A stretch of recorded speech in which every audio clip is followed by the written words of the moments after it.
Alors ce matin, j'aimerais parler un tout petit peu sur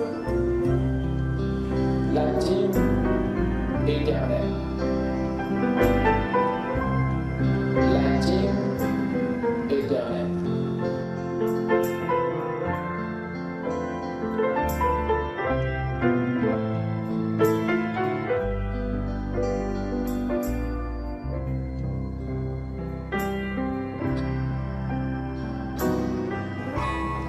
Que le Seigneur vous bénisse. Amen. Je vous salue ce matin dans le nom du Seigneur Jésus-Christ. Amen. Si on peut acclamer le Seigneur pour la grâce qu'il nous a donnée d'être encore monté parmi les vivants.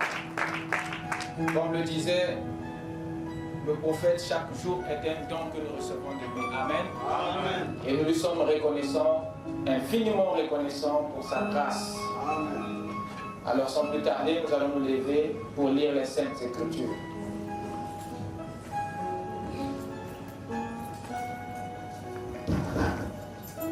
Allons-y rapidement dans le livre d'Apocalypse, chapitre 21, le verset 21 à 27.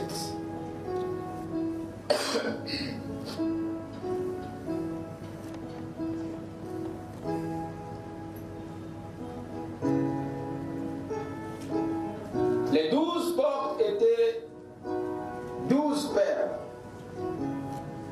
Chaque porte était d'une seule perle.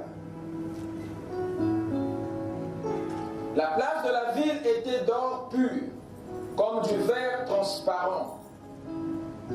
Je ne vis point de temple dans la ville, car le Seigneur Dieu Tout-Puissant est son temple, ainsi que l'agneau. La ville n'a besoin ni du soleil, ni de la lune pour l'éclairer, car la gloire de Dieu l'éclaire, et l'agneau est son flambeau. Les nations marcheront à sa lumière, et les rois de la terre y apporteront leur gloire. Ces portes ne se fermeront point le jour, car là il n'y aura point de nuit. On y apportera la gloire et l'honneur des nations. Il n'entrera chez elle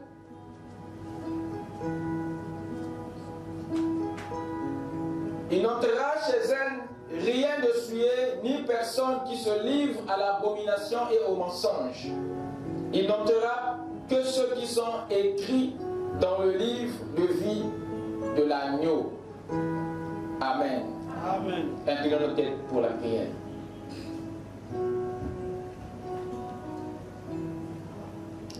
Hosanna, oh béni soit, béni soit, béni soit le rocher. Chante Hosanna, oh béni soit le, béni soit.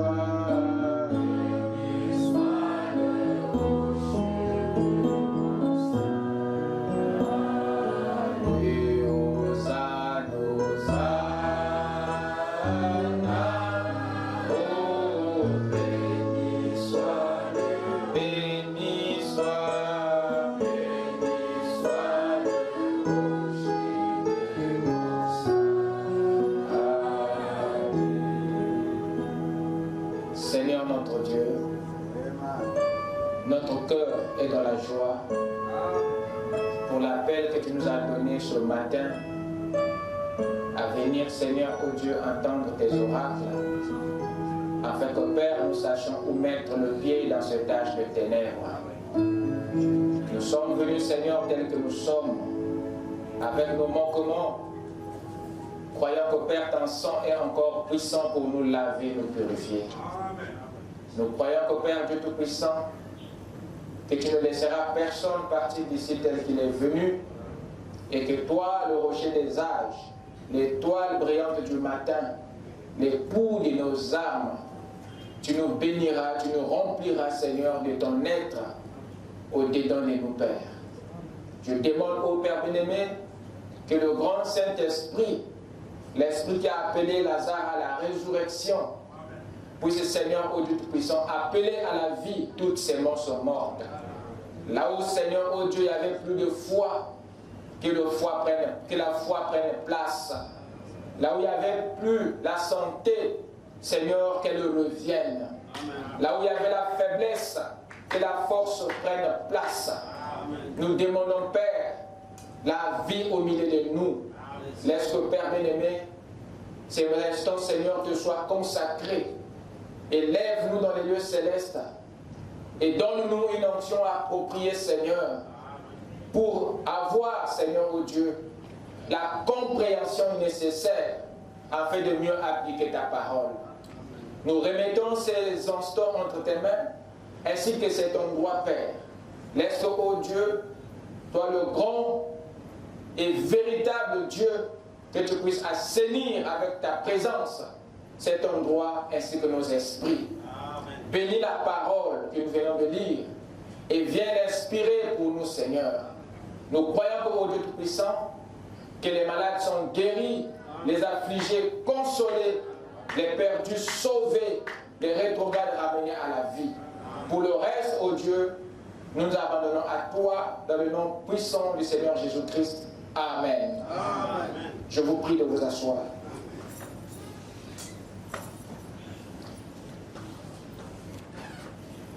Encore que Dieu vous bénisse. Amen. Et qu'il ajoute ses nombreuses bénédictions à la lecture de sa parole. Amen.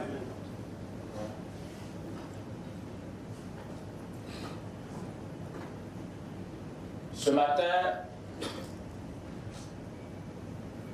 nous allons, par la grâce du Seigneur, faire un petit pas vers l'avant, car nous sommes dans un sujet qui a pratiquement mis du temps, et j'ai hâte de pouvoir aussi passer à autre chose. Comme je le disais dernièrement, on n'apporte pas les choses pour les apporter, mais tout en se rassurant que les vraies questions ont été répondues, que les vrais problèmes ont été réglés. Car chaque fois que nous montons sur cette chaire, c'est pour résoudre un problème. Et nous voulons que le sujet soit dans son entièreté apporté et soit de plus en plus clair pour nous. Amen. Donc vous allez devoir supporter un peu ma lenteur pour ce qui concerne mon approche envers le sujet, car je ne fais rien si lui ne me conduit pas. Alors ce matin, j'aimerais parler un tout petit peu sur la dîme éternelle. La dîme éternelle. Ma prière est que vous me suivez afin que vous compreniez la pensée et l'esprit. Ce n'est pas le titre que je prêche, mais c'est le contenu que j'essaie d'apporter. La dîme éternelle, c'est un point d'étude que je vais introduire, si possible développer dans ce chapitre.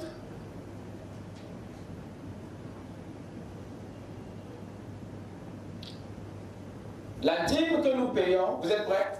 Amen. Est-ce que vous êtes là? Amen. Amen. Amen. La dîme que nous payons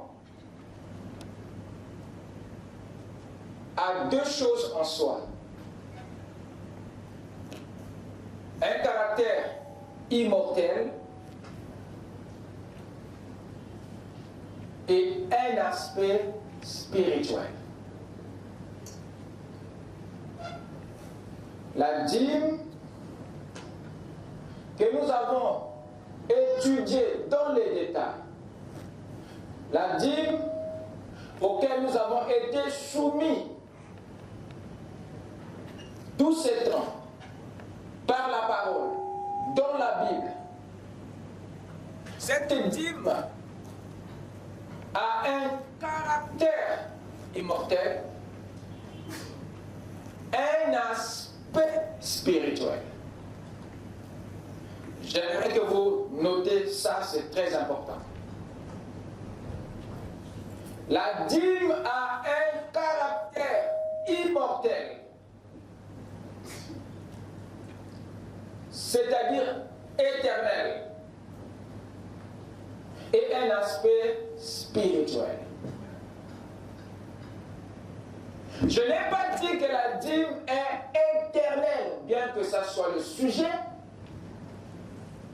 mais j'ai dit que la dîme a un caractère immortel ou éternel. Je répète. La dîme a un caractère immortel et un aspect, comment? Les deux points que je viens d'évoquer sont des dimensions de la dîme les plus difficiles à cerner.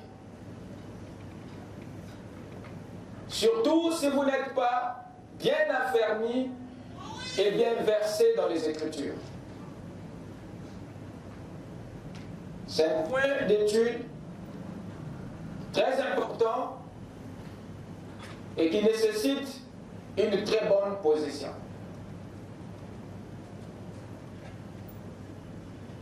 Prenons le caractère éternel.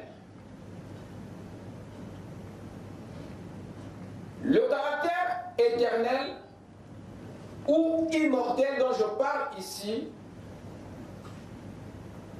c'est la présence continuelle de son esprit dans le nouveau monde, mais sous une forme symbolique qui ne dit pas son nom.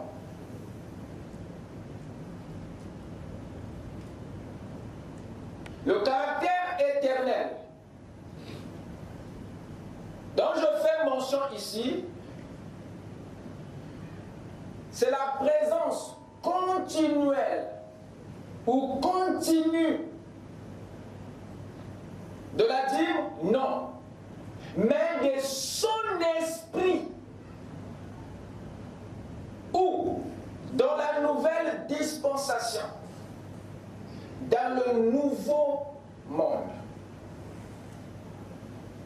Et cette présence, cet esprit de la dîme va se poursuivre de l'autre côté, mais sous une forme symbolique. Vous êtes avec moi? Amen. Nous avons, dans l'écriture que nous venons de lire, si vous avez fait bien attention, nous avons remarqué là-dedans la présence d'une pratique tout à fait identique. La présence d'une pratique tout à fait similaire à celle des dîmes et des offrandes qui se fait de ce côté-ci du temps.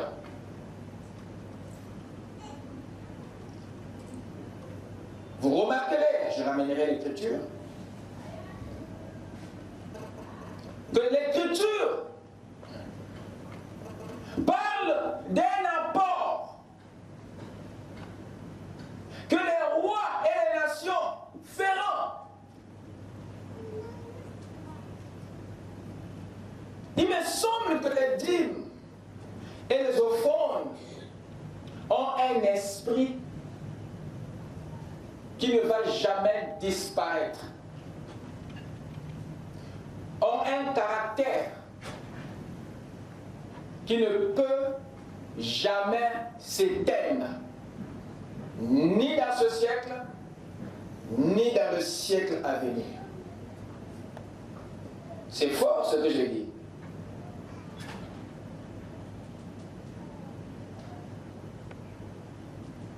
Il me semble que les dîmes et les offrandes ont un esprit immortel. Une nature éternelle. Un caractère tempo-éternel. C'est-à-dire du temps et même de l'éternité. Waouh! Il me semble que les dîmes et les offrandes ont une nature intercivilisationnelle, interdispensionnelle. Pourquoi? Parce que leur trait de caractère se voit et dans le temps et dans les temps éternels. Le nouveau monde. Vous me suivez? Revenons sur notre écriture. Apocalypse 21, versets 21 à 27. Procédons à une étude du texte et du contexte.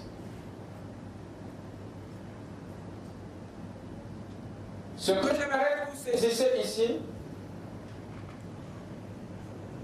ce n'est pas la dîme, mais son esprit. Ce n'est pas la dîme, mais sa nature.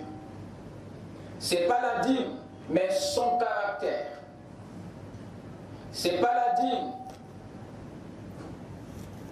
mais sa forme. Ce n'est pas les offrandes, mais son esprit.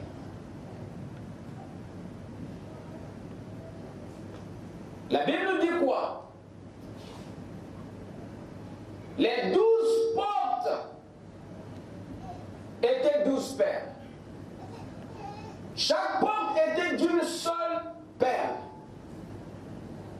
Vous êtes là? Amen. La place de la ville était d'or pur, comme du verre transparent. Je ne vis point de temple dans la ville, car le Seigneur, Dieu Tout-Puissant, est son temple, ainsi que l'agneau. Amen.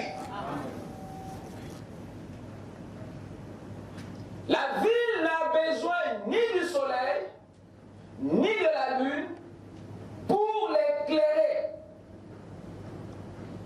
Car la gloire de Dieu fait quoi? Et l'agneau est son flambeau.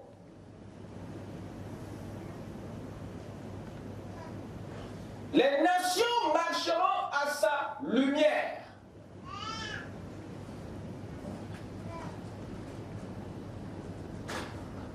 Et les rois de la terre feront quoi?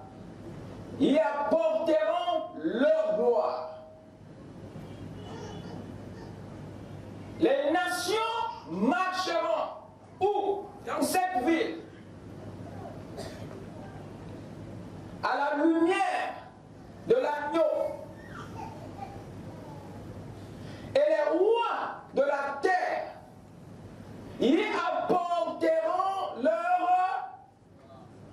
Vous êtes là? Amen.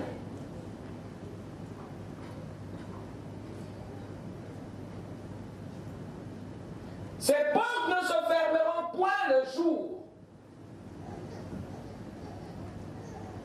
Car là, il n'y aura point de nuit. On y apportera la gloire et l'honneur des nations. On y apportera la gloire et l'honneur des nations.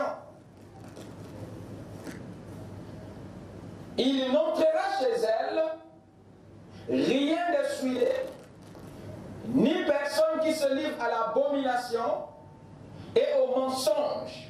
Il n'entrera que ceux qui sont écrits dans le livre de vie de l'agneau. Amen. Amen. Amen. De quoi nous parle la Bible ici?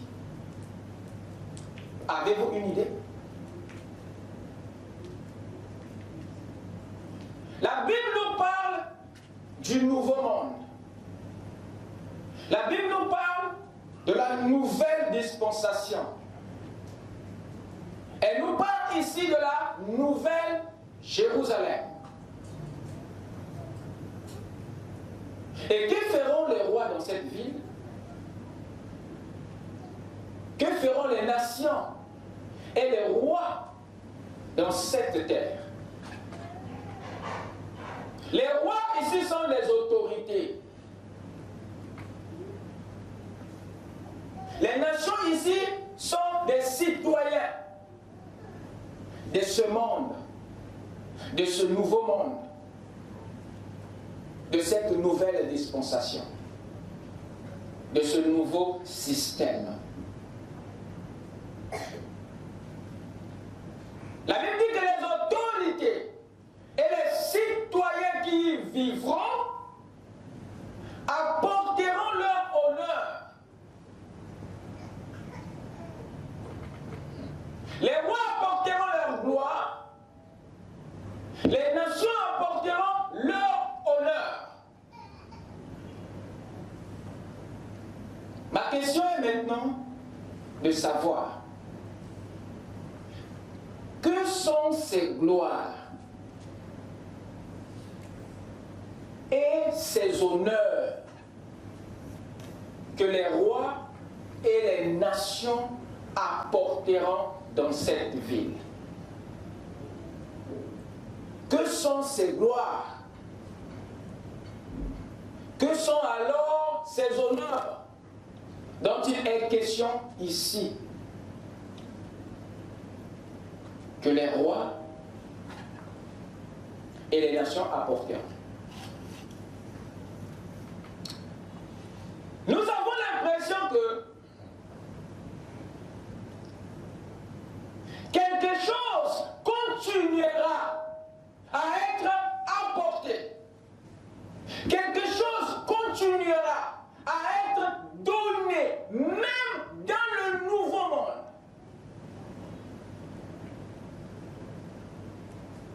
Je n'ai pas dit que c'est la dîme. Hein? Je n'ai pas dit que c'est les offrandes. C'est à vous de voir. Mais la Bible ici nous montre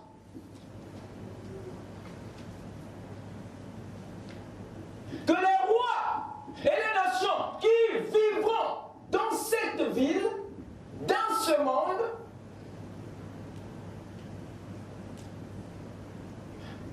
se livreront à une pratique, apporteront quelque chose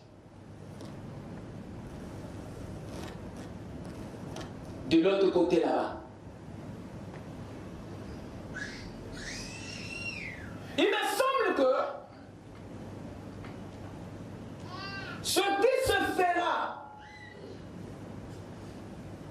est quelque chose qui se fait déjà de ce côté-ci, est quelque chose qui se fait de ce côté-ci dans un même esprit.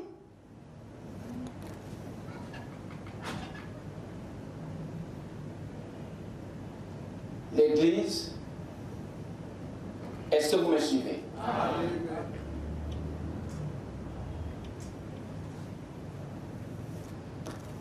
Ici, nous ne sommes plus dans le vieux monde.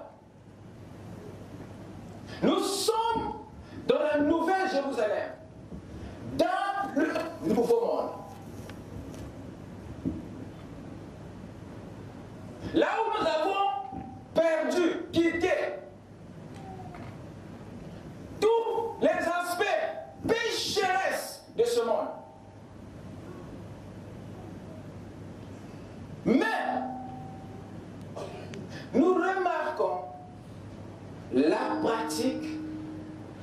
continuité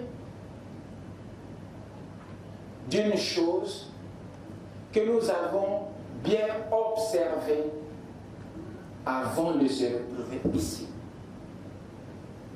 La chose est peut-être morte,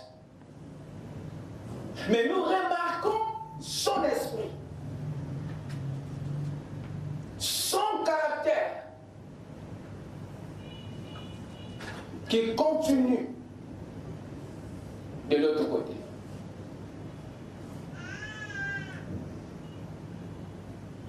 Nous remarquons ici une pratique de ce qui semblerait être des offrandes, des dîmes. Je répète, nous remarquons ici une pratique, pas qui est, mais qui semblerait être des offrandes ou des dîmes dans le nouveau monde. Les rois et les nations apporteront leur gloire et leur honneur.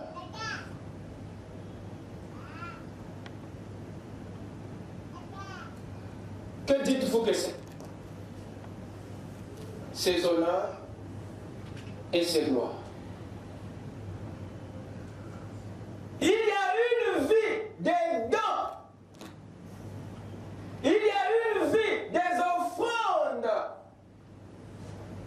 Il y a une vie des apports. Même dans le nouveau monde, il y a quelque chose qui ne nous a pas quittés. Il y a quelque chose que Dieu n'a pas interrompu. Mais dans l'esprit et le caractère continue même dans le nouveau monde. Est-ce que vous voyez ça?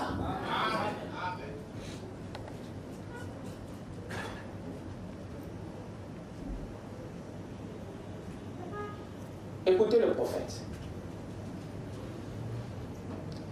Dans Questions et réponses de 1959, paragraphe 44 à 45.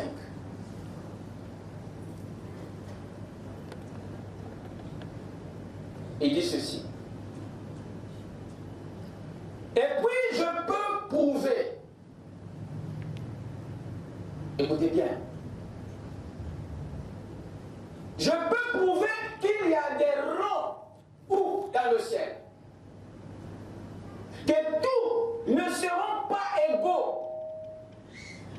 Par contre, tous auront la même vie. Comment?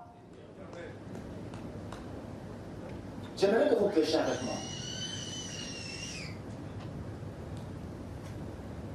Mais la Bible dit que les rois de la terre apporteront leur honneur et leur gloire. Apocalypse 22. Je pense qu'il allait dire 21. Apporteront leur honneur et leur gloire dans la ville. Je pense que le frère Branham est en train de commenter l'écriture que nous venons de lire, n'est-ce pas? Amen. Je ne suis pas à côté, ok? Amen. Ce qui prouve, il continue, hein, le prophète continue. Ce qui prouve qu'il y aura des rois sur la nouvelle terre. C'est comme si je suis en train d'aller dans des zones dangereuses. Ce qui prouve qu'il y aura. Il parle des mondes à venir, hein? Amen. Il parle des mondes à venir.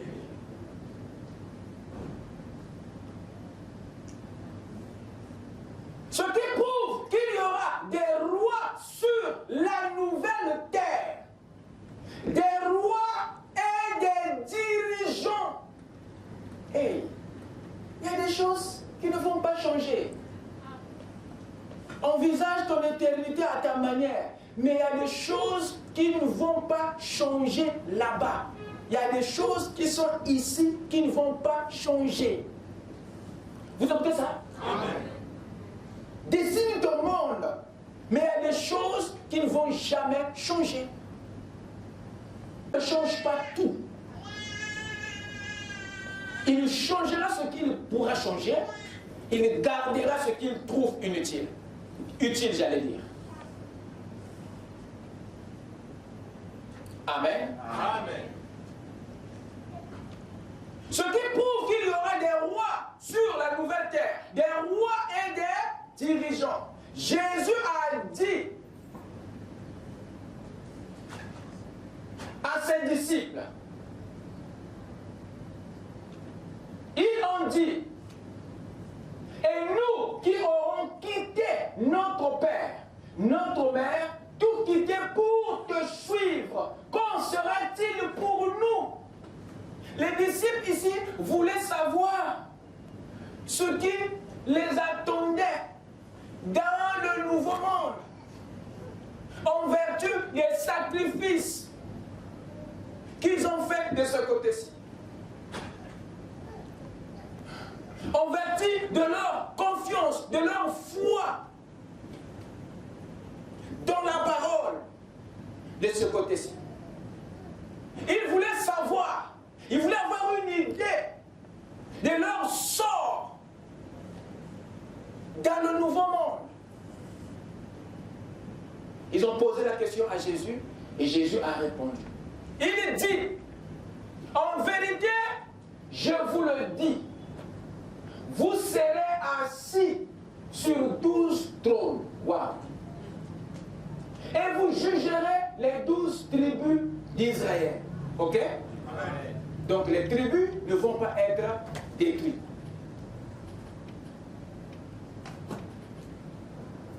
En ce jour-là, on continue.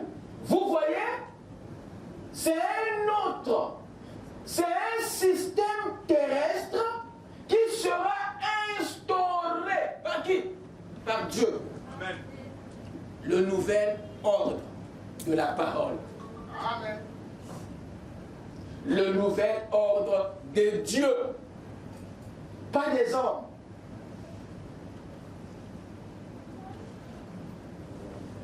Un système terrestre qui sera instauré, qui sera d'une supériorité, comment? Suprême en tout. Il n'y aura pas quelque chose de pareil, ni d'égal. Un système supérieur en tout. Écoutez, ça ne sera pas votre démocratie. Ça ne sera pas le socialisme. Amen. Vous écoutez ça? Amen. Un système supérieur à tous les systèmes que l'homme a essayé de mettre en place pour promettre une meilleure vie aux citoyens. Mais ce qui vient ici, c'est au-delà de tout. Il n'y aura là aucun péché, mais il y aura quand même des dirigeants et tout. Dans les villes, quand tout se fera selon la vie, comment? Éternelle. Mon Dieu, acclamez le Seigneur.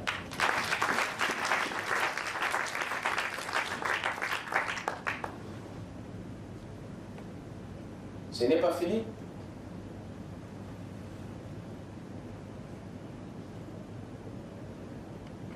Nous devons aller vers le but. Le prophète continue à chevaucher sa pensée dans Questions et réponses de 1964, la 4e partie, paragraphe 48. Il poursuit la pensée ici. Une question lui a été posée dans le même sens. Frère Branham, qui peuplera la terre à l'extérieur de la ville céleste? Parce que quand il a parlé, il n'a pas été clair pour certains. Alors la question vint, et l'homme de Dieu doit revenir et nous éclairer. est une ville, il faut qu'on sache qui sera où et qui l'habitera. C'est vrai, il y a des rois, des nations, oui, mais frère Branham, dis-nous un peu, qui peuplera la terre à l'extérieur de cette ville? Frère Branham va à l'essentiel. Il dit, à l'extérieur, ce sont les rachetés qui peupleront la terre. Amen. Vous suivez ça? Amen. À l'extérieur de la ville, mais ceux-ci ne seront pas l'épouse qui a été appelée et est élue. Dans cette ville-là, l'épouse, ce n'est pas elle qui sera à l'extérieur, autour de la ville. Non.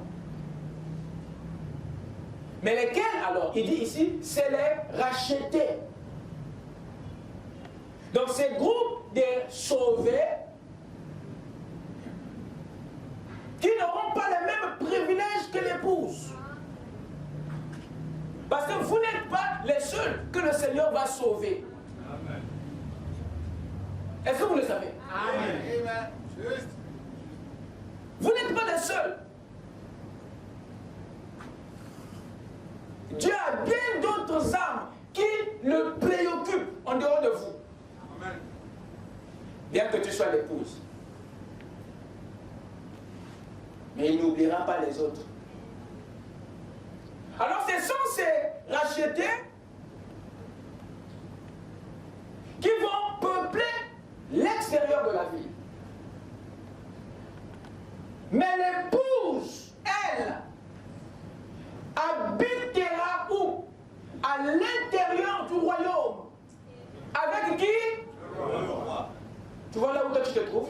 Amen. Ça, c'est ta position dans le nouveau monde. C'est ta position dans la nouvelle terre. C'est ta position dans le royaume. Amen. Tu ne seras pas à l'extérieur, mais tu seras à l'intérieur avec le roi. Vous êtes avec moi? Amen.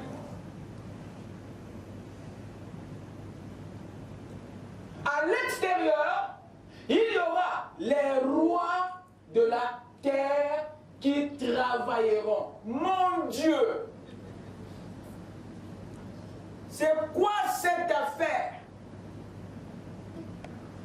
Apocalypse 21 vient de nous parler des rois et des nations qui feront quoi? Qui apporteront leur gloire et leur honneur.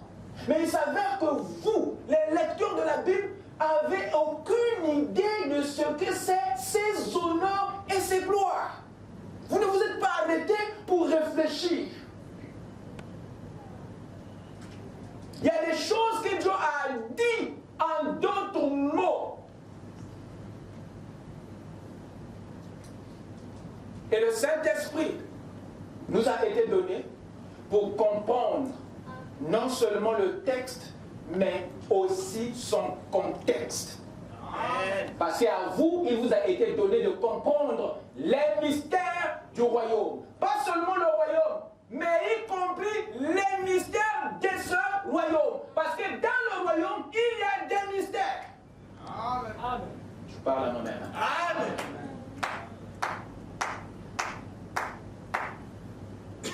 Frère Madame dit, quand je pars en voyage, j'écris une lettre à Méda. Elle seule peut savoir ce que je veux dire. Parce qu'elle a la clé pour lire entre les lignes. Il y a un message qui est sur la ligne, mais il y a un autre qui est entre les lignes. Et le vrai message, ce n'est pas ce qui est sur la ligne, mais ce qui est entre les lignes. Mais que n'importe qui ne peut pas voir.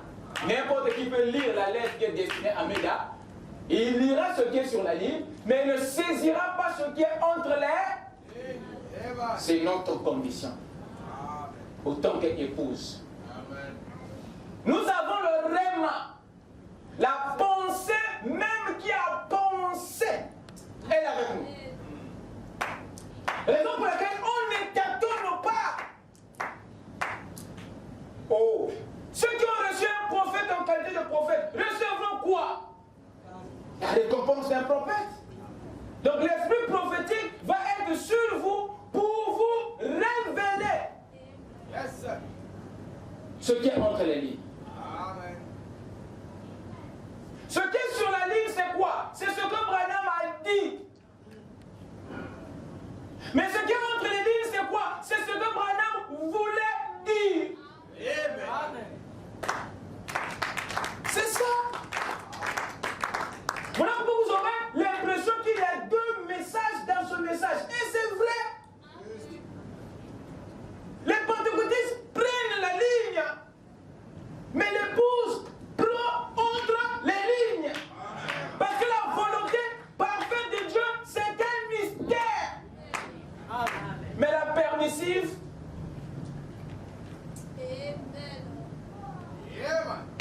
est une volonté publique. Et c'est celle que vous aimez prendre. Parce qu'elle ne demande pas un effort spirituel pour l'avoir.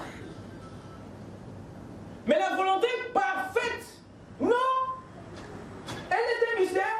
Dieu ne la révèle pas à n'importe qui.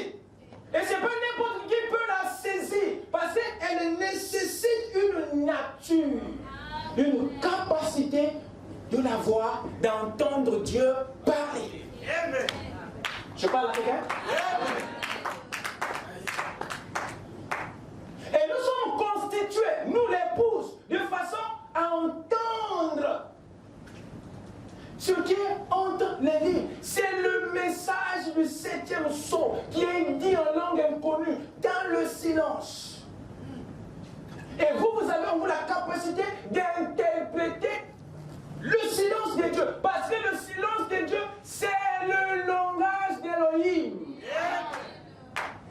Vous pensez que le silence ne veut rien dire? Non, mais dans le royaume, le silence est un langage. Le 7e son est un message, est un langage.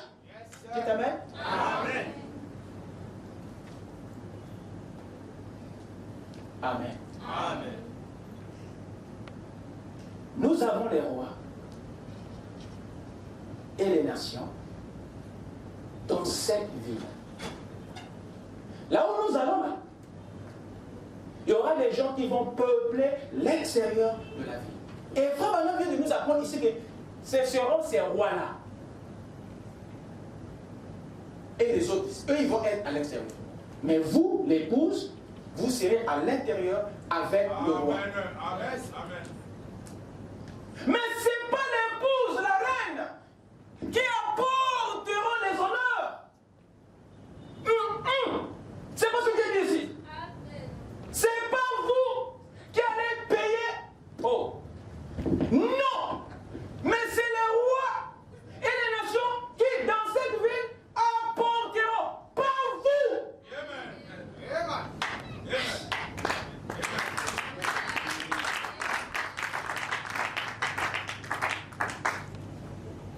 À l'extérieur, il y aura les rois de la terre. Des grands hommes, hein. Des grands. Pas les moindres, des kings. Ils feront quoi? Il dit, ils travailleront. Et ils apporteront leur labeur. Ça, madame corrige. Il dit, non pas leur labeur, mais qui apporteront quoi? Leur fruit. Le fruit de quoi? Le fruit de leur travail. My God. Et à qui ces rois et ces nations vont apporter? Donc ces fruits-là, c'est ça les honneurs. Amen. À qui ces rois, hein frère Jacques, à qui ces nations vont apporter ces honneurs et ces gloires? À qui? Parce que l'épouse n'est pas avec eux à l'extérieur. Et ils apportent ça au grand roi qui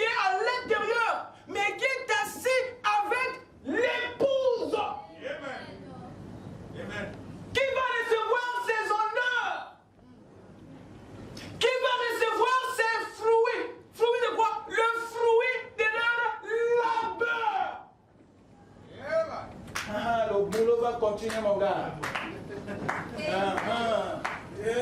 Et nous continuerons à offrir quelque chose dans ce nouveau monde-là. Les offrandes n'auraient jamais perdu leur esprit. Vous voyez, ce qui se pratique ici, de ce côté-ci, se voit de l'autre côté, mais sous une forme symbolique. Donc, il y a un caractère, il y a un esprit, il y a une forme que les dîmes et les offrandes, oh là,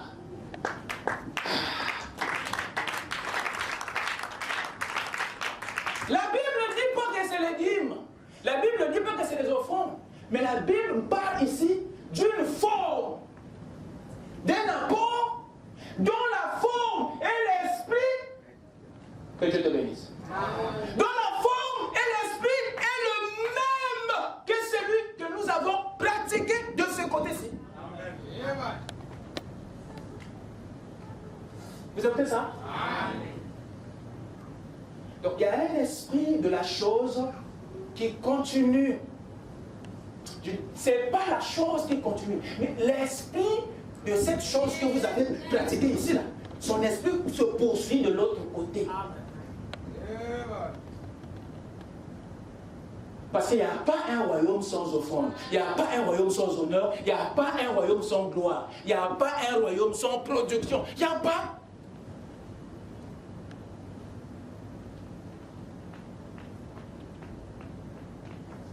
Mais c'est dès qu'a rencontré Abraham, il a récolté la dîme d'Abraham, il était parti où avec ça? Où était-il parti avec? Pour dire que si le royaume des cieux est un royaume, il y a un caractère qui ne doit pas perdre. Oh. Ce royaume peut exister en dehors du reste. Mais il doit garder une forme pour être légal. Et Jésus n'avait pas besoin de se faire baptiser. Non. Il n'avait pas un péché qui lui demandait le baptême et la repentance. Non. Il pouvait ne jamais se faire baptiser et réussir la rédemption. Il n'en avait pas besoin. Christ n'avait pas besoin du baptême. Mais il a dit à Jean, il dit, il faut garder la forme pour que la chose ne soit pas altérée. Quand les lois sont placées, c'est pour protéger l'intégrité de la chose. Raison pour laquelle il a dit à Jean, non, fais quand même. Hein? Faisons accomplir la justice. Amen. Gardons la forme. Sinon, on sera quel royaume? On sera quoi ici? Et Jean accomplit, ok, il faut maintenir l'esprit.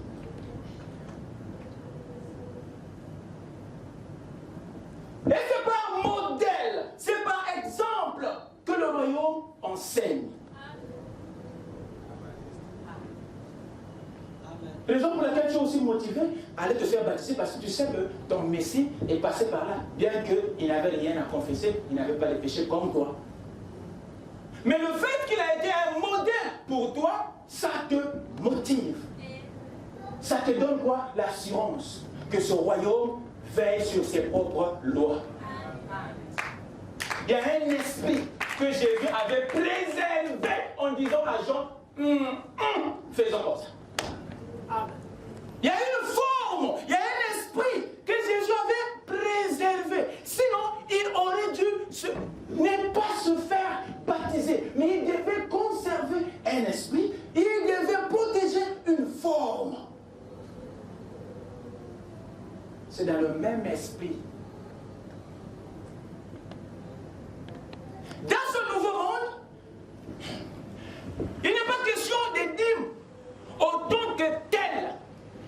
Il n'est pas question des offrandes autant que tel. Mais nous observons ici l'esprit de la dîme, l'esprit des offrandes, où dans le nouveau monde,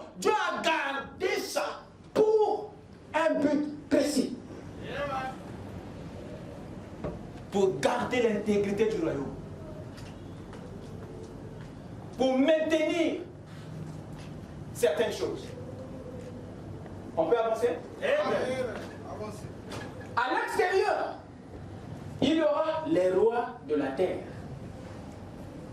qui feront quoi? Qui travailleront et qui apporteront leur labeur. Qui apporteront non pas leur labeur, mais qui apporteront leur fruit dans la vie. Le fruit de quoi? De leur labeur. Est-ce que c'est l'épouse qui apportera? Non. Donc si toi tu es l'épouse dans cette nouvelle dispensation, ça veut dire tu recevras ça. Amen. Tu recevras ça. Amen. Alors qu'ici, c'est toi qui l'as donné. Toi, tu as vécu la Bible avec plus de rigueur que ceux qui seront tout autour, que peut-être les autres gens du monde. Mais dans cette dispensation, c'est toi. Lévi l'avait payé dans les reins d'Abraham, le premier. Raison pour laquelle, à Canaan, dans l'établissement du royaume d'Israël, c'est lui qui reçoit maintenant. Je parle à mon âme. Ça, c'est la position, le chevauchement de l'épouse, du ridicule sublime. Amen. Quelqu'un me suit? Amen. Et les portes ne se fermeront pas la nuit. Oui, ils ne se fermeront pas la nuit. Le prophète continue à nous éclairer sur cet aspect. Au paragraphe 50 de la même brochure, Rabbanam dit: donc ils seront à l'extérieur de la ville, les rois et les autres. Non pas l'épouse, mais les gens qui reviendront à la seconde résurrection, qui seront cultivateurs, tout comme Adam l'était, Amen. et ainsi de suite, et des jardiniers. Là, tu aurais une position privilégiée. Mais le roi et la reine resteront dans la ville. Amen. Vous voyez la position de la reine? Amen. Il continue. Cette fois-ci dans la demeure future. Paragraphe 430.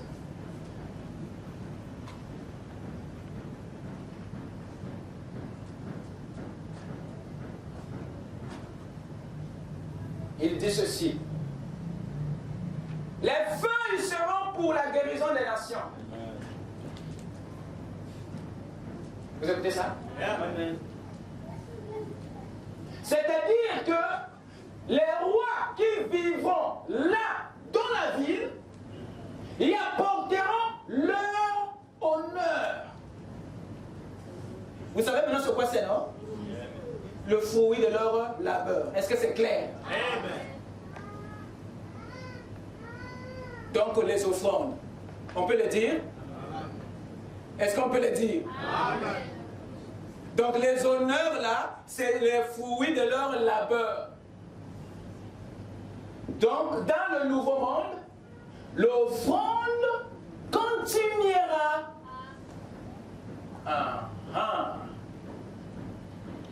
Est-ce que c'est passé? C'est difficile ça? Mais pourquoi tu trouves ça difficile du moment où ce n'est même pas toi qui donneras ça? C'est toi qui recevras ça, mais pourquoi tu t'accroches à ton siège? Mais c'est toi qui recevras ça, c'est pas toi qui donneras. On n'est pas en train de te demander quoi que ce soit ici. On te montre que dans le nouveau royaume, c'est toi qui recevras. Mais c'est quoi ton problème? Mais c'est de toi dont je parle. C'est ta position.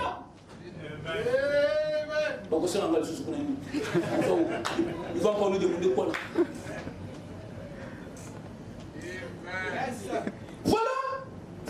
Voilà la position des religieux. Voilà. C'est tout ce que les contestataires savent mieux. Pendant qu'on vous amène vers une position très élevée, non, vous êtes en train de compter.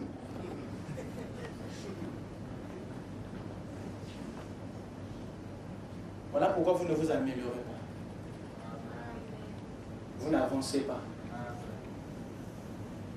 Parce que vous ne recevez pas la parole avec la foi, mais avec le raisonnement. Mais les bénis avanceront. Amen. Et je crois que vous êtes les bénis de l'Éternel. Parce que si le Seigneur vous apporte ces choses, c'est parce qu'il vous a choisi. Pour lui, vous êtes la reine. Et ceci est votre position.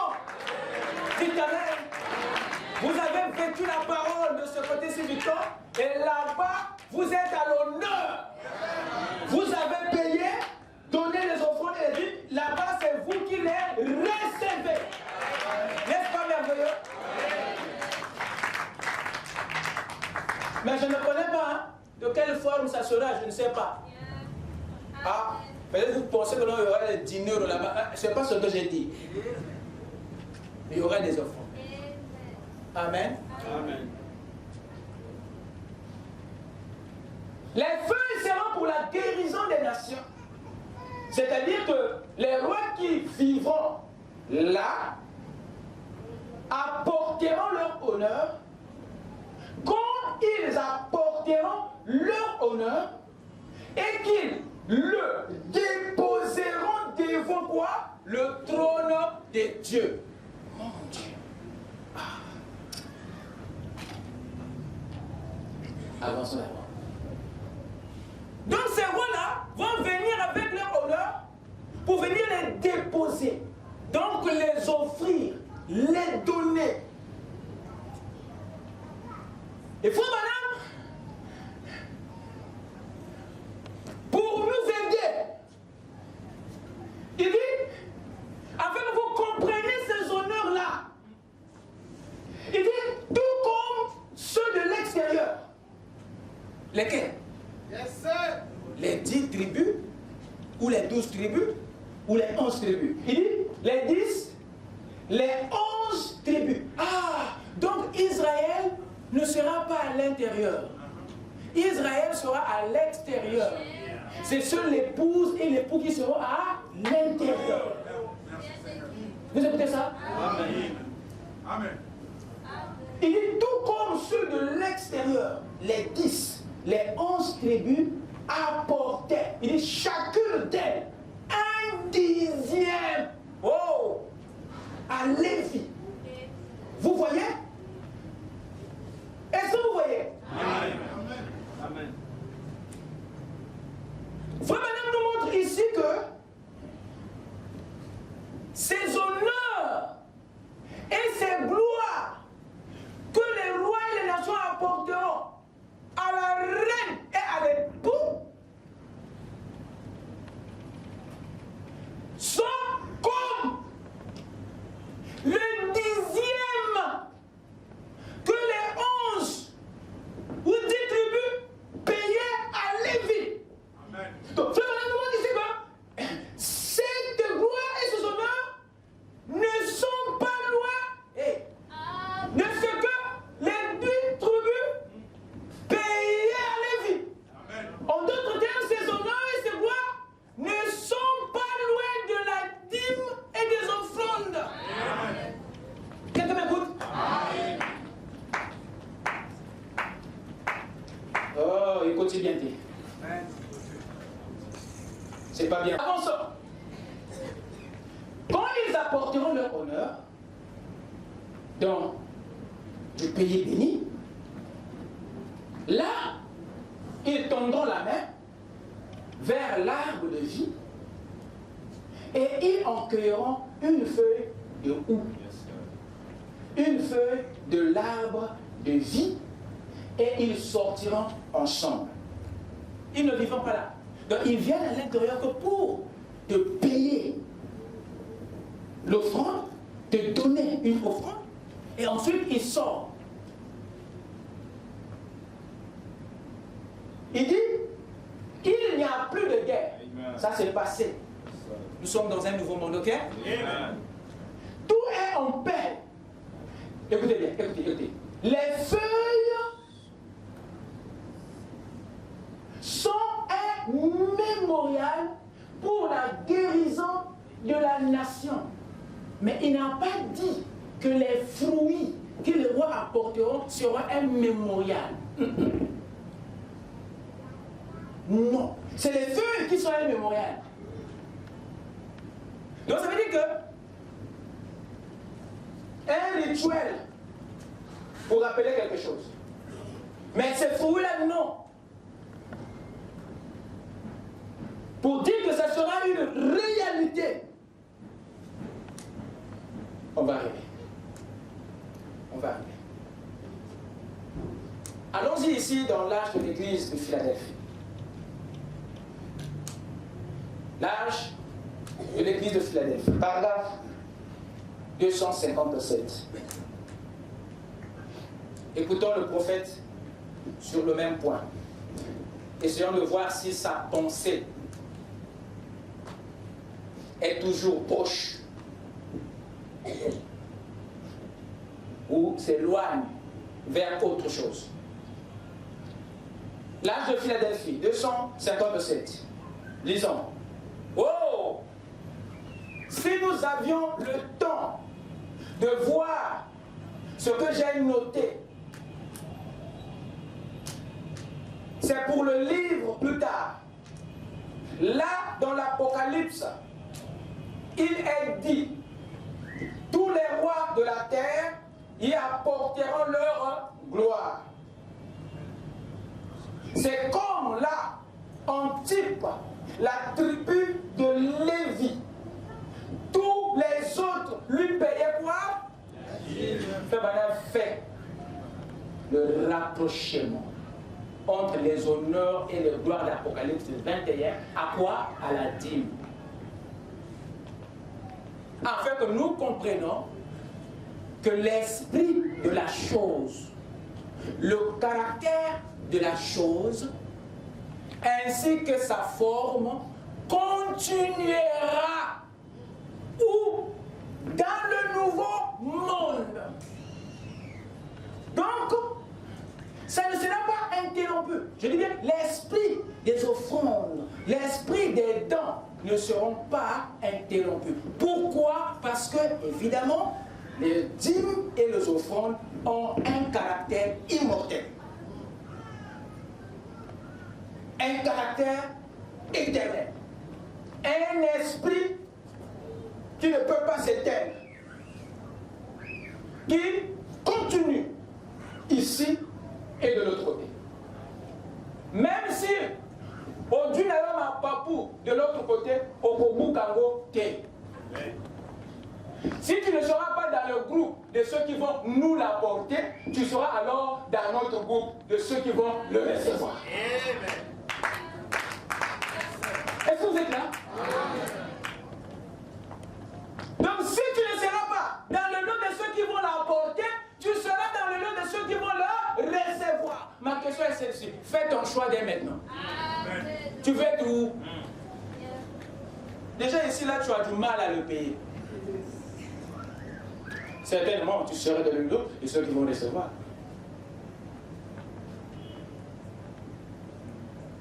Tu veux être où? Tu veux être où? Mais écoutez bien. Écoutez bien.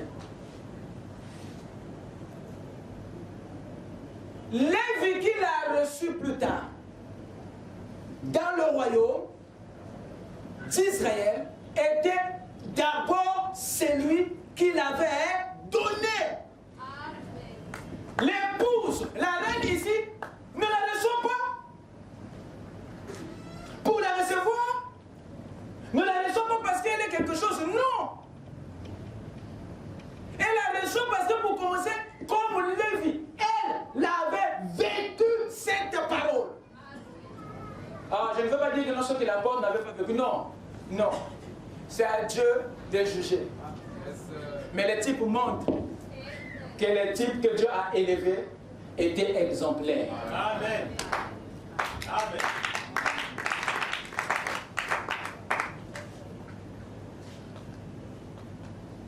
Là, dans l'Apocalypse, il est dit, tous les rois de la terre y apporteront leur gloire. C'est comme là, on type la tribu de Lévi. Tout comme les autres lui payaient la dîme, voyez-vous, d'une nouvelle lune à l'autre, d'un sabbat à l'autre, il montait pour adorer. Quel beau jour ce sera! Amen. Amen. L'esprit de la dîme est immortel. Parce que cet esprit-là continuera de l'autre côté, dans le nouveau monde. Et il sera pratiqué dans ce royaume. Et l'épouse recevra ses honneurs, recevra ses gloires. C'est à elle, l'épouse de Christ, que seront destinés ses honneurs. Ces rois et ces nations apporteront ces honneurs dans la ville pour que le roi et la reine en reçoivent. Mais n'oubliez pas que le roi s'asseyera avec la reine. N'oubliez pas que le grand roi s'asseyera sur son trône. Retenez que l'épouse, la reine, c'est elle qui est le trône sur lequel s'assoit le roi. Amen. Ce qui revient à dire que Christ sera incarné dans l'épouse. Et ça sera l'épouse qui recevra ça parce que l'époux est en lui. Amen. Vous écoutez ça? Amen.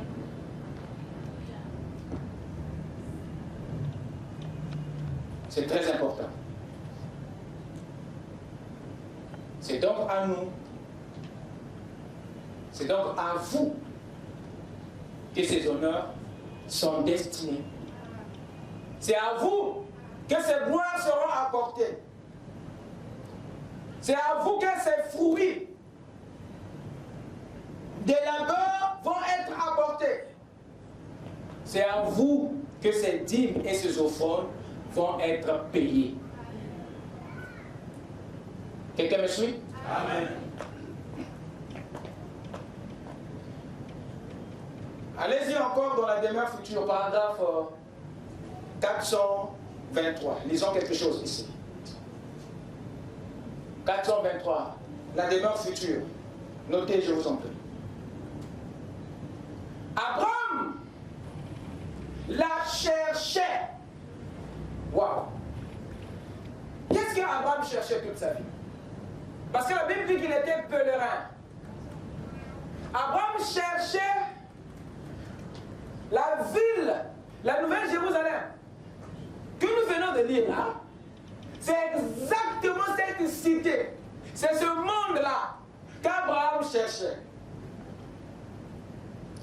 Et il reconnut qu'il était un pèlerin et un étranger. Car il cherchait une ville dont Dieu était quoi? L'architecte et le constructeur. Ce prophète, c'est-à-dire Abraham, qui savait qu'elle était quelque part. Waouh! Vraiment, c'était pour quelque chose qu'Abraham était prophète. Il savait que cette ville était quelque part. Amen. Il y a quelque chose qui lui disait dans sa foi que ce monde est bien réel. Vous écoutez ça? Et frère William continue, il dit, même Jean, le divin, l'a vu. Vous écoutez ça? Il a vu descendre cette ville. Mais Abraham, lui, pensait qu'elle devait déjà être sur terre. Waouh!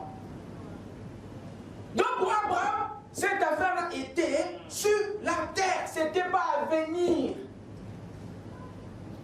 Ce n'est pas pour rien qu'il est le père de la foi. Donc ce que les autres attendaient, Abraham l'a possédé. C'est comme ça que vous devez prendre votre enlèvement. C'est comme ça que vous devez prendre votre salut. C'est comme ça que vous devez aussi prendre votre vie. C'est comme ça que vous devez prendre tous les domaines de votre vie. Amen. Pas au futur, mais à l'instant T. C'est la meilleure façon de croire. Et Dieu a besoin de ce type de croyants. Dites Amen. Qui croient qu'ils sont déjà enlevés, bien qu'ils le seront. Qui croient qu'ils sont déjà guéris, bien qu'ils le seront. Qui croient qu'ils sont déjà parfaits, bien qu'ils le seront. Vous écoutez ça? Il n'y a rien à mettre de côté. Vous écoutez ça? Amen. Parce que si tu ne crois pas maintenant, qu'est-ce qui prouve que tu seras? C'est dangereux, mon frère. Si tu ne crois pas que la chose est déjà faite pour toi, qu'est-ce qui prouve qu'elle sera faite demain? Donc les gens croient mal en fait. Alors le principe de la foi a été établi par Jésus dans les Écritures. Si tu demandes, crois. Et ce que tu as demandé, ça accomplira. Quelqu'un peut dire Amen? Amen. Ce prophète qui savait qu'elle était quelque part, Jean l'a vu descendre, mais Abraham pensait qu'elle devait déjà être sur la terre. Pourquoi? Il avait rencontré Melchisédek, qui en était le roi. Donc ce type Melchisédek-là, c'était le roi de la ville d'Apocalypse 21. Amen. Vous écoutez ça? Oui. Mais Abraham l'avait rencontré plus tôt que Jean et les autres. Donc Abraham en fait avait les preuves physiques et spirituelles de l'existence de ce nouveau monde. On va la continuer. Il avait rencontré Melchisédek qui en était le roi et il lui avait donné une dîme. Mon Dieu, la scène que vous êtes en train de lire ici n'était qu'une préfiguration de ce qui se fera dans le nouveau monde. Ce qui s'est passé entre Melchi de la Nouvelle Jérusalem et Abraham n'est exactement ce qui va se passer dans le nouveau monde. Ça a été déjà écrit en type et en ombre. Vous avez là Abraham qui représente les rois et les nations. Vous avez ici Abraham qui représente les kings et les nations. Vous avez dévoilé ici le roi Melchi incarné dans la sacrificature pour recevoir la dîme. Où a-t-il perçu la dîme? Où Melchisédek l'a perçu? Frère Madame dit,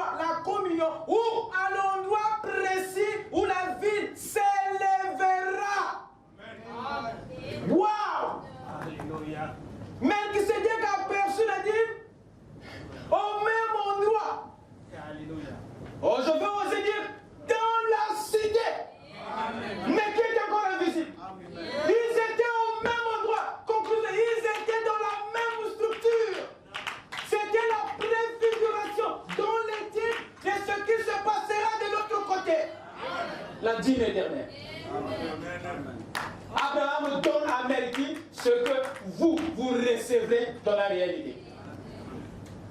Parce que ici, il est le type des rois et des nations qui apportent l'honneur, la gloire à Melchisédek.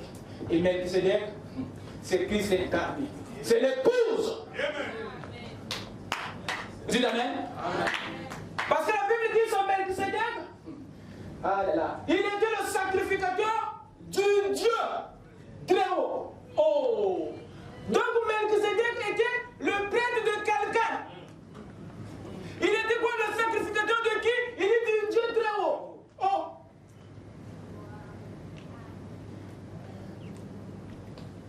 Il était le prêtre d'un royaume. Il était le prêtre de quelqu'un. D'un Dieu éternel. Amen. Et comme ce Dieu-là été en lui, il a rendu éternel sans commencement ni vie. C'est l'épouse qui est cette partie sacrificature de Melchisédek. Et Christ, il est cette partie royale dans la sacrificature. Amen. Le roi était dans son sacrificateur pour percevoir les honneurs et la gloire des rois et des nations. Abraham. Juste avec moi. Amen.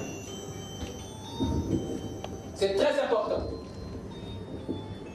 Et il dit que la scène s'est produite. Cette scène s'est produite exactement au même endroit où s'élèvera la ville, la montagne sainte du Seigneur, où les rachetés vont vivre.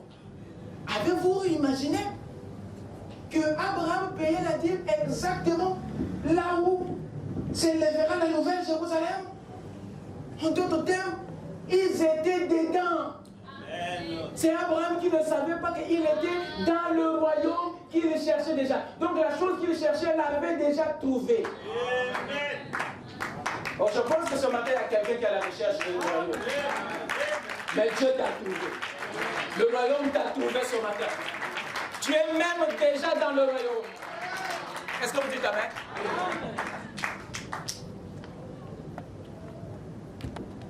D'ailleurs, l'homme n'a jamais cherché Dieu, dit Frère Branham. C'est Dieu qui vous a trouvé. Vous êtes avec moi? C'est très important. C'est très important. Alors, je vais prendre l'aspect spirituel de la dîme pour terminer.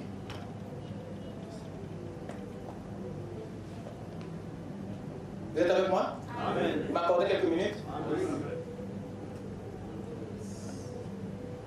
Nous venons donc de voir le caractère, l'esprit, la forme éternelle des dîmes et des offrandes. Nous venons de voir son esprit. Nous venons de voir sa présence dans le nouveau monde. Ce qui nous a fait comprendre que même de l'autre côté, il y a une pratique qui ne s'arrêtera pas. Dieu n'interrompra pas tout, Dieu ne changera pas tout. Il y a des autres dont il gardera la forme. Et la dîme est éternelle à cause de son caractère immortel qui se voit de l'autre côté. Est-ce que c'est clair? Amen.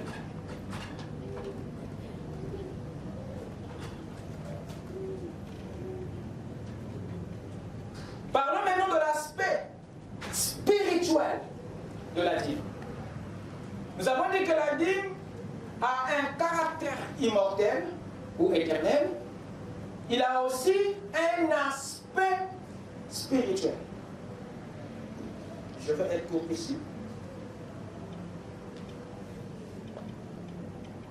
Nous avons avec avons défini la dîme en 5 points. Nous avons dit que la dîme, c'est le 1/10 de nos revenus. La dîme, c'est la portion prélevée et mise à part pour l'Éternel. Number 3, la dîme est un acte de reconnaissance à Dieu pour ses bénédictions. Number 4, la dîme est un acte de soutien à l'évangile que nous croyons, aux Lévites qui nous prêchent, à l'église que nous fréquentons.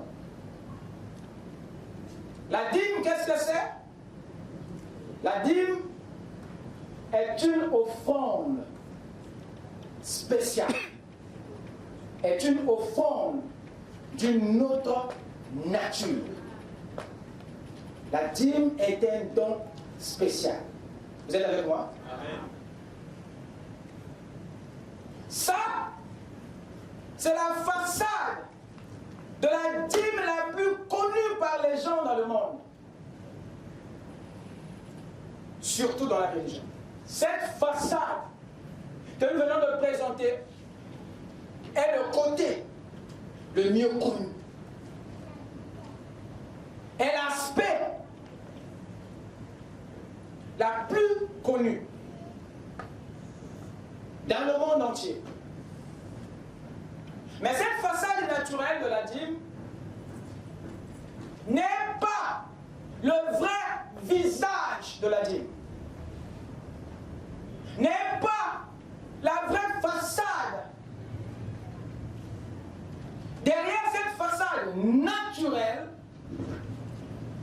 se cache l'aspect le plus réel, l'aspect le plus authentique, l'aspect spirituel. Vous me suivez? Amen. Cet aspect spirituel dont je parle n'est pas une application spirituelle. Non.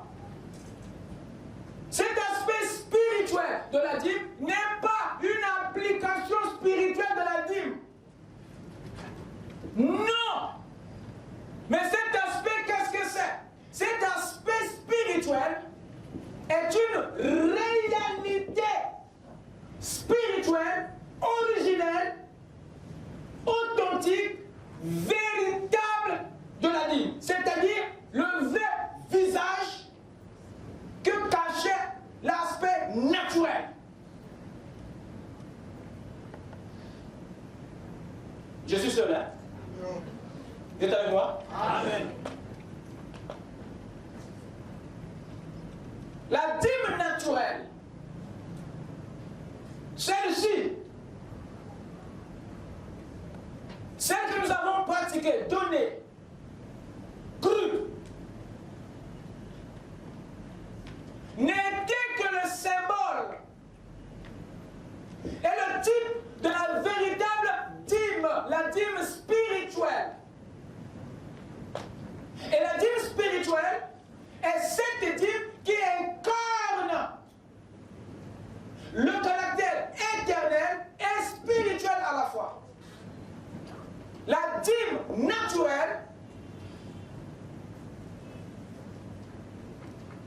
n'était que le type et le symbole d'Israël, le type et le symbole de l'épouse, le type et le symbole de votre âme, l'individu. Voilà ce que cachait la dîme que nous avons payée. Voilà le vrai visage de la dîme. Israël, l'épouse, et ton âme est l'aspect spirituel de la dîme que nous avons payée. c'est le visage véritable, le côté authentique de la dîme. Voilà ce qu'elle était. Mais que le Seigneur ne nous a pas clairement dit. Donc nous avons été demandés d'offrir à Dieu une partie de nous-mêmes. Toute cette dîme que nous avons pratiquée n'était que nous-mêmes, ou une partie de nous-mêmes que nous avions donné à Dieu, mais dans les symboles et dans les types. Dieu sait que s'il vient te dire, donne-moi ta vie, tu vas raisonner, tu vas réfléchir, tu vas résister. Alors il a eu la pensée, vous êtes avec moi? Amen. De nous entraîner à se livrer. Amen. Dieu c'est un pédagogue. Il sait obtenir ce que nous retenons. Dieu sait obtenir ce que vous refusez de lui donner. Dieu sait avoir, oh mon Dieu, il sait obtenir ce que tu caches, ce que tu retiens. Il sait l'avoir, ne joue pas. Amen. Mais il a une approche pacifique. Dieu a une approche, c'est à moi, pédagogique, qui tient compte de ton free moral agency, qui tient compte de ton self-will, il tient compte de ta propre volonté. Dieu tient compte de ton ego. Amen. Dans son approche, il veut que tu collabores. Parce que son action sera puissante si et seulement si tu acceptes volontairement, si et seulement si ton moi se joint à son moi. Amen. Je parle à quelqu'un? Amen. Dieu sait. Alors pour que tu lui donnes ta vie, pour que tu lui donnes, il y a beaucoup ici, dans cette salle, qui pensent que le temps pour eux de servir Dieu n'est pas encore là. Voilà pourquoi il se met en récréation. C'est un jeune homme très beau, avec sa barbe, qui se débrouille dans la vie, qui a une connaissance intellectuelle de Dieu, mais qui n'en a plus la conviction. Et qui s'est dit, bon écoute, je n'ai pas encore 40 ans pour commencer à bien servir Dieu, j'essaie un peu de profiter de ma jeunesse. Donc tu attends en fait de compte que Dieu vienne te convaincre quoi. Mais tu as été consacré dans la parole. Ça tu as oublié. Tu as été donné à Dieu. Ça tu as oublié. Tu as été connu dans ce message. Ça tu as oublié. Tu attends qui? Mais ta rencontre avec cette parole, c'est quoi? C'était pas ta rencontre avec Dieu. Tu veux encore qui? Il y a des jeunes, non, qui continuent à se taper le luxe, à jouer dans la vie, à attendre les difficultés pour chercher Dieu. Écoutez. Dieu a aussi un cœur comme vous. Amen. Et sa patience a des limites. Sa patience s'use aussi, s'épuise aussi. Quand vous pensez que vous n'avez pas besoin de lui, quand tout va bien pour vous, vous faites erreur. Amen. Ne le cherchez pas au moment difficile. Ah là, je vous donne un conseil. N'attends pas que tout aille mal pour que tu apprennes maintenant à murmurer quelques mots de prière sur ton lit d'hôpital.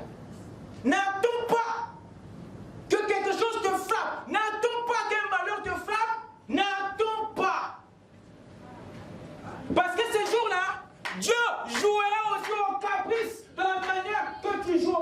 maintenant. Frère Branham dit, Dieu n'est pas un grand-père. Il n'a pas de petits-fils. Il n'a pas de dons à des caprices. Dieu n'est pas non plus un enfant de course. C'est-à-dire quand tu es dans la difficulté, viens, on n'envoie jamais Dieu. Il n'est pas un enfant de course pour faire ta volonté. Ne blaguez pas avec votre vie. Je vous ai toujours dit ici, ne vivez pas au brouillon. Mettez votre vie au propre. Il y a d'autres jeunes hommes ici qui vivent dans la souillure et qui se disent que non, j'attends que je me marie pour tout arrêter. Mensonge.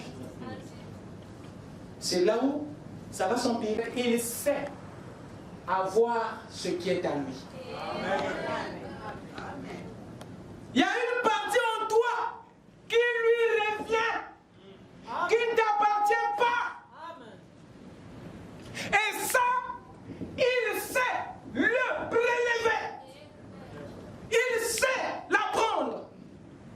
Parce que la dîme appartient à l'Éternel. Et tout mauvais usage que tu feras de ton cœur, de ton âme, tu payeras. Parce que la dîme n'est pas faite pour être mal utilisée. Je parle à quelqu'un. La Bible dit, garde ton cœur plus que toute autre chose au monde, car de lui viennent les sources de la vie. Continuez à l'exposer. La Bible l'a dit parce que c'est la part de Dieu. Le bonhomme dit, quand il était question de choisir entre Dieu et Satan, Dieu a choisi le cœur de l'homme. Et le diable a choisi la tête. Et il dit, le cœur, c'est le trône de Dieu dans l'homme. C'est sa portion éternelle. Amen. Alors garde à toi, qui croit que tout t'appartient. Mais je t'apprends, ton âme ne t'appartient pas. Amen. Il faut que tu la donnes à qui des droits, afin que Dieu en fasse bon usage. C'est lui le sacrificateur. C'est à lui de disposer. Vous écoutez ça?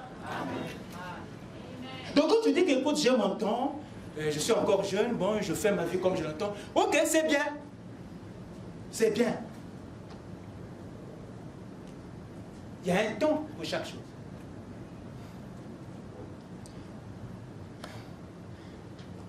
Pharaon ne savait pas que le peuple qui était au milieu de son peuple était la portion de Dieu. Aussi longtemps qu'il ne touchait pas à ce peuple, tout allait bien. Mais le jour où Pharaon a fait mauvais usage de ce peuple, oh my, il y a des gens qu'on utilise pas mal. Et tu fais partie. Tu fais partie des gens qu'on ne peut pas manipuler. Tu fais partie de ceux qu'on ne peut pas ridiculiser. Le jour où Pharaon a pris le peuple de leur place pour les utiliser de la mauvaise manière, la foudre est tombée sur lui. L'Égypte fut frappée de 10 plaies parce qu'il y a un gars qui a utilisé la portion de Dieu au mauvais endroit. Pharaon ne savait pas que ce peuple avait le même caractère sacré que la dîme. Parce qu'il avait dit, Israël, tu es la plus née de mon nom. Tu es ma part que j'ai choisie au milieu de toutes les nations. Et il devait envoyer Moïse pour prélever Israël de l'Égypte. Pour ensuite le donner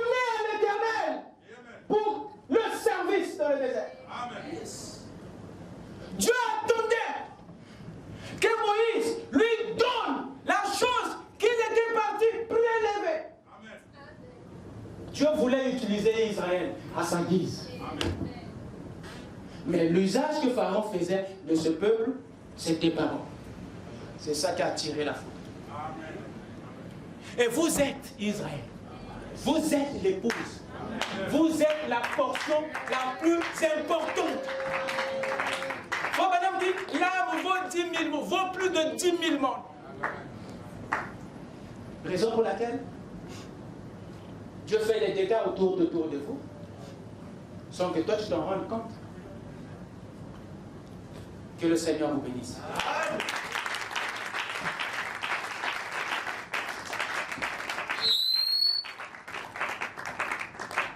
Le temps est parti. On va continuer mercredi. Amen. Amen. Amen. Amen. Amen. Amen. Que Dieu vous bénisse. Les dons.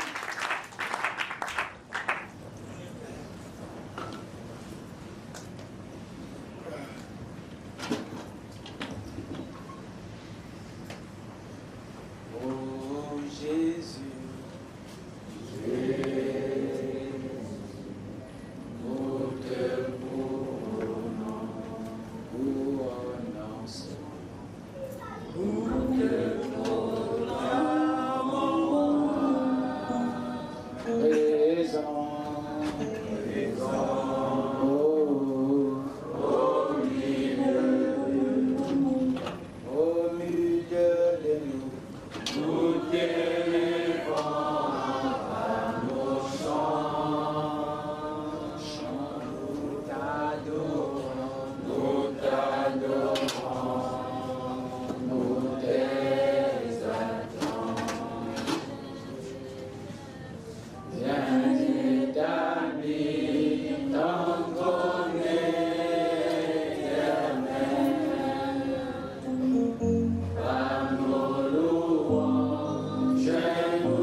Offrir une prière à son Dieu pendant qu'il se tient au milieu de nous dans la méditation, que chacun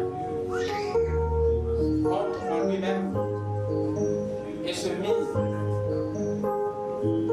car vous êtes cette Dieu éternelle. Que Dieu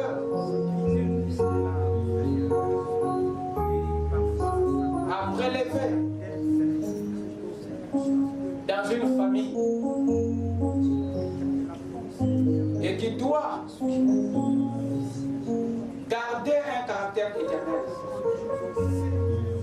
Parce que Dieu n'a pas seulement besoin de toi dans le temps, mais il a aussi besoin de toi dans l'éternité. Tu es sa part dans ce côté-ci du temps.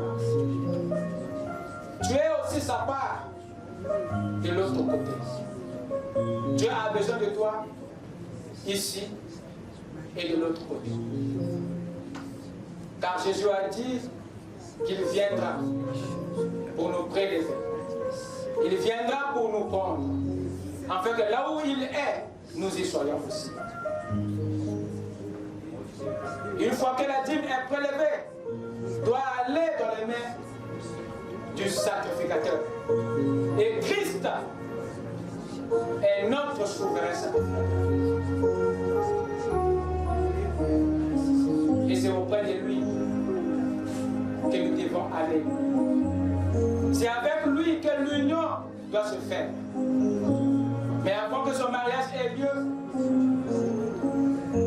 il faut que quelque chose nous retire du monde. Quelque chose nous sépare de l'Égypte. Quelque chose doit nous séparer du péché. Quelque chose doit nous retirer de la mondanité, du libre arbitre.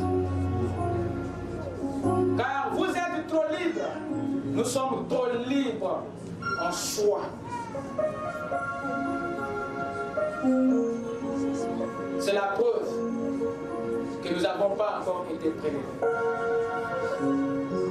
Mais une fois qu'on est prélevé, son corps se trouve entre les mains du sacrificateur Christ. Et c'est lui qui dispose de nous. Si ce n'est pas encore le cas, mon frère, ma soeur, tu as là les bonnes raisons de te repentir et de demander la grâce du Seigneur.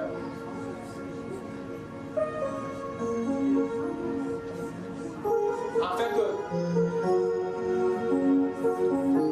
tu sois prélevé et mis dans ses mains. Afin que lui t'utilise où il voudra, comme il voudra. Car nous sommes cette portion qui appartient à l'Éternel. Nous sommes sa dîme. Et en vous est attaché un caractère sacré qui fait que Dieu vous protège contre tous ceux qui mettent illégalement leurs mains sur vous. Vous êtes un peuple protégé, mais à une condition, que vous soyez sa portion, qu'il va prélever, qu'il veut prélever pour son usage. Alors élève ta voix, mon frère, ma soeur, réponds ton cœur et prends une décision, cette fois-ci, de lui donner la part qui lui revient. Jésus a dit, donnez à César ce qui est à César et à Dieu ce qui est à Dieu.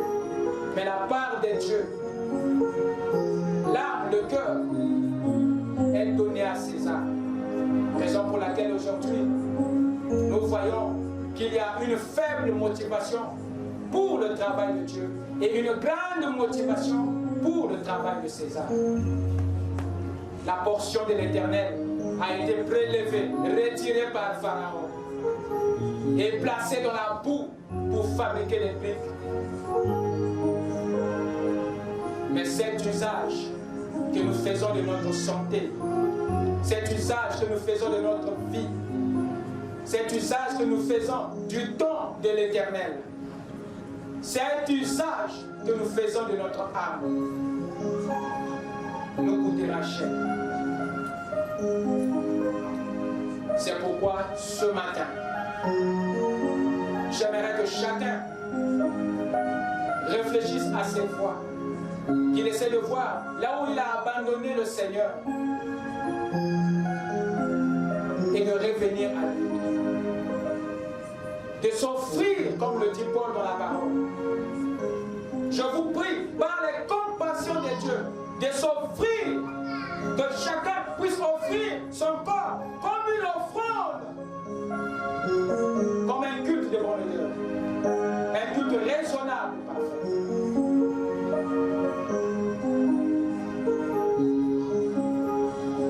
C'est toi que Dieu veut comme une offrande. C'est ton âme qui le veut comme dîme.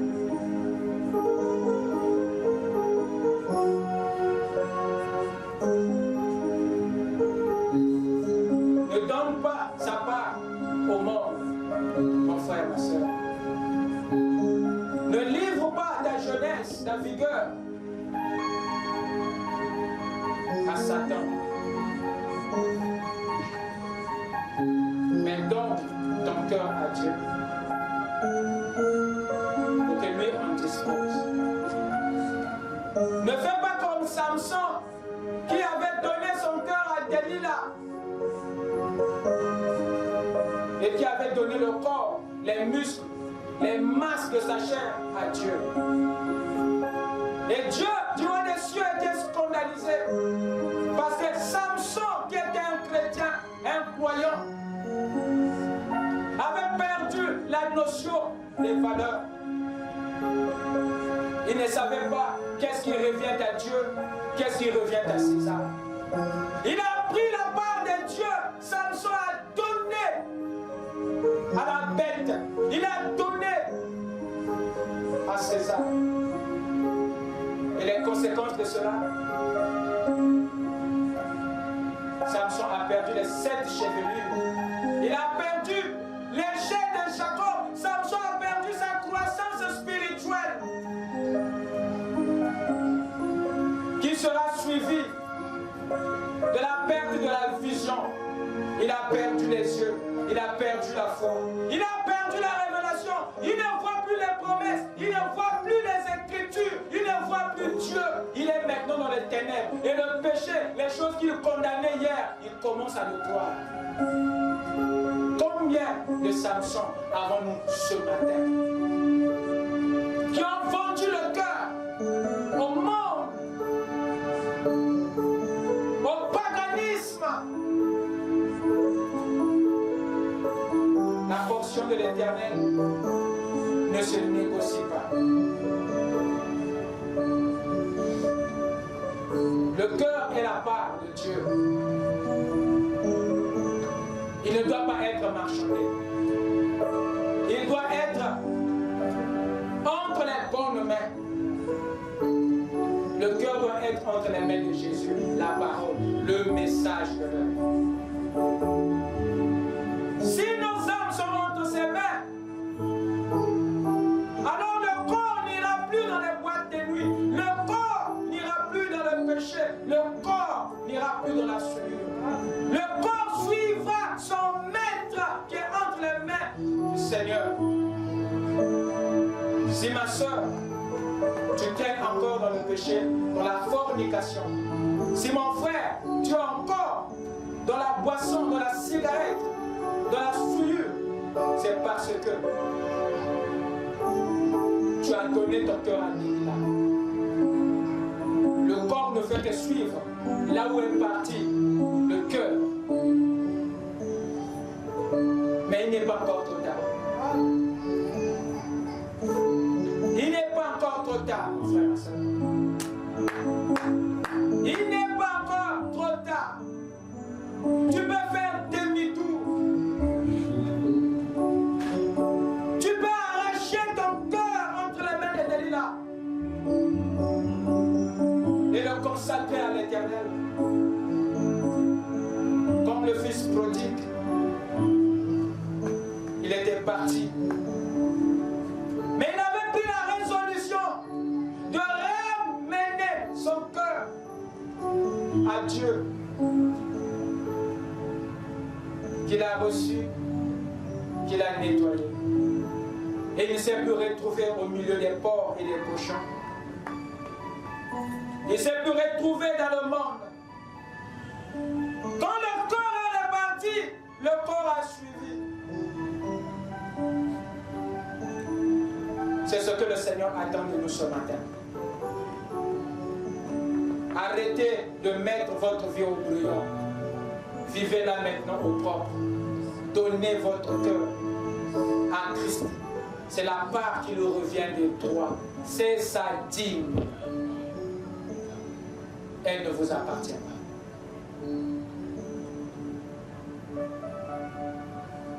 Avec nos mains levées, répétez cette prière après moi. Seigneur Dieu Tout-Puissant, mes mains sont levées en signe d'abandon. Je demande, Seigneur, que ton onction descende dans mon âme pour briser les forces qui me retiennent sur la terre, pour détruire les envoûtements qui me retiennent dans le péché, pour briser les liens qui me gardent loin de toi, pour détruire les esprits qui me détournent de ta parole.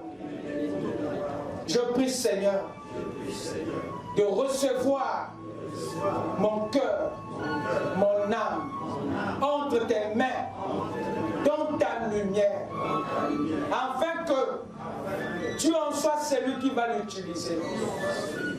J'arrache mon cœur. J'arrache mon cœur des mains de César, des mains de Satan, des mains du monde, pour te l'offrir dans cette prière.